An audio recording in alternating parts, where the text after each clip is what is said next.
मेरी प्यारी सी मोहब्बत की अनोखी कहानी, इसमें शरीफ सा राजा नटखट सी है रानी।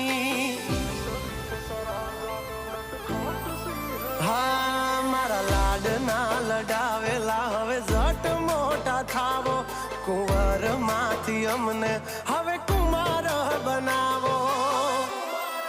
हाँ उमर थई 18 हवे विवाहनु विचारो, वहु राणी थईने वाली मारा खोरडे पधारो। हो आ पागलनी बनो हवे पगली मन जीवती वाली।